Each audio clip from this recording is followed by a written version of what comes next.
If you've got a pet, no excuses. Take them on the road with you this summer. Jim Helms, he's the owner of Jim Helms Dog Pals. He's teaching us how we travel with our dog. It's easier than we think.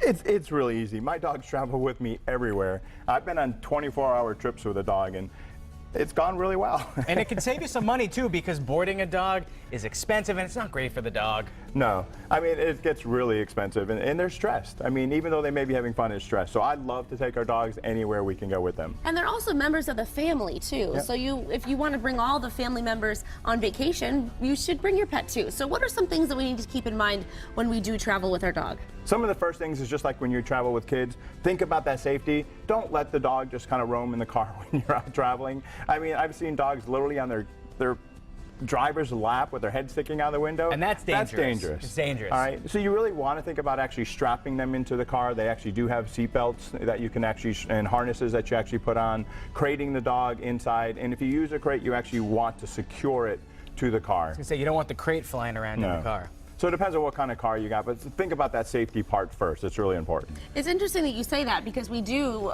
put so much stress on child car seats and keeping people safe, but then people just kind of put their pets in the car and don't think of that at all, and they're still in danger as well. And it comes down to you put yourself in danger because if they're flying through the car when you stop, I mean, you could get hurt too. And you also, just like you need to pack for kids, you need to pack for your dogs too when it comes to water and snacks and treats. Right. I mean, you want to use something. I actually don't like to feed my dogs just before I go, especially if they do have problems with some dogs do get car sick. So I try to keep their stomachs a little bit on the empty side, but I want to make sure they stay hydrated, plenty of water throughout the trip. And if I'm going to use some kind of treat, I want to make sure that it's a good quality, more dog food versus a treat with a lot of garbage in it. Now, with you today, you have 4 dogs, but you brought Ember with you. Yep, this is Ember. And she travels with you, of course, and all of your dogs travel with you. So not just on the road, but also once you get to your destination, what are some things you need to think about? One, you want to make sure you have their records with you. Each state has different laws, and if you get pulled over for some reason, or if you were to get into a car accident and somebody else is going to take your dog, you want to have proof of, one, that it's your dog. And what I mean by that, have a picture of you with your dog. Really, really important. I mean, there's theft out there. Again, there's that car accident where you're unconscious and the dog may end up in a shelter. You may have to prove that that's your dog.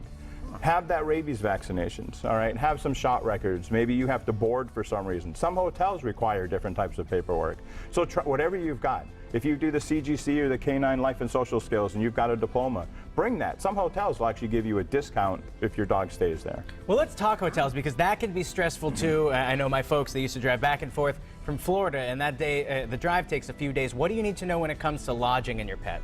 One, call ahead, make sure they accept that. That's a tricky situation. You don't want to sneak a pet in to the hotel. A lot of hotels don't. And a lot of them will charge. I mean, they're $75 to, I've heard as much as $125 a night to have your dog there, especially for the larger breed dogs. Wow. So make sure you check. There are a lot of hotels out there that are free, or they may have a deposit. And you may get some of it back, you may not.